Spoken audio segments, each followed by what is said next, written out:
Welcome back to Unbound Faith, kicking off our look at Genesis chapter 8. Yeah, definitely a chapter of new beginnings, wouldn't you say? Absolutely. The floodwaters are receding, the earth is drying out, and humanity gets a second chance, a fresh start. Right, and I think it's really interesting how this chapter sort of shifts gears from judgment, which we saw so heavily in the previous chapter, to this idea of restoration, of reestablishing a bond between God and humankind.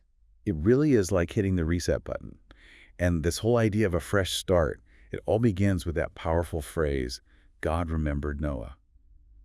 And, It's funny how it's phrased, right? Like God forgot about him for a minute there. exactly. It's not like God was like, oh, where'd Noah go? I lost track of him. It's deeper than that, wouldn't you say? Oh, absolutely. In the Hebrew, the word remembered implies this deliberate return, this conscious decision to restore a relationship. It's not just, oh yeah, Noah's over there. It's God making a choice to actively reconnect and rebuild. Right. And I think that really speaks volumes about God's character, because even after such devastation, even after this massive flood that he brought upon the earth, he's still reaching out. He still yearns for that reconciliation with humanity. And I think another striking image in this chapter, we see the dove and the olive branch, those classic emblems of peace and hope. Why do you think those particular symbols have resonated so strongly for literally thousands of years? It's really incredible when you think about it. The dove, such a small, vulnerable creature, and yet it carries so much weight as this symbol of new beginnings, of peace. And then the olive branch, this sign of life returning, of land, of provision. Right. And it's not just any bird, it's a dove. And it's not just any plant, it's an olive branch.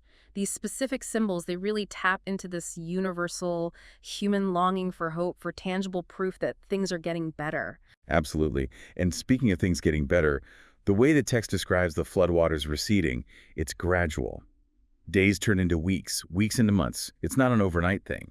It makes you wonder, why is this slow, deliberate process emphasized so much? That's a really good point. Maybe it's meant to highlight how intentional God's restoration is. It's not just a snap of his fingers and everything's back to normal. It takes time. And maybe that mirrors the time that's needed for both the earth and for humanity to heal and recover. It's like God is rebuilding the world piece by piece, slowly and carefully. Exactly. And then, once the waters have fully receded, we get this incredibly powerful promise from God. He says, "Never again will I curse the ground because of humans. As long as the earth endures, seed time and harvest, cold and heat, summer and winter, day and night will never cease." It's just this incredible statement of commitment. It really is. And what strikes me about that promise is how it's not just about never flooding the earth again. It's about the continuation of life itself, the rhythms of nature, the seasons, day and night. They'll keep going. There's this dependability, this promise of stability that God is making.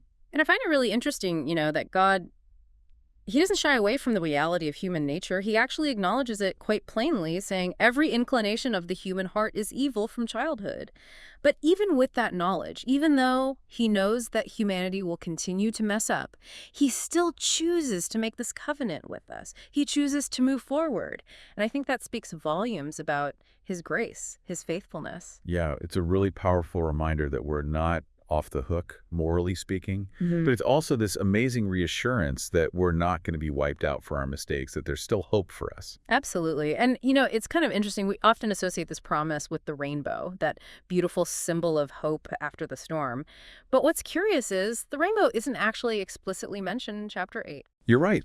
It's not until chapter 9 that the rainbow appears as a sign of the covenant. Exactly. So maybe, just maybe, leaving it out here in chapter 8 is a way of inviting us, the readers, to find our own symbols of hope, our own reminders of God's promises in our own lives and experiences. What do you think? I think that's a beautiful thought. Maybe it's not about the specific symbol, but the feeling it evokes, that sense of hope, of renewal, of a fresh start.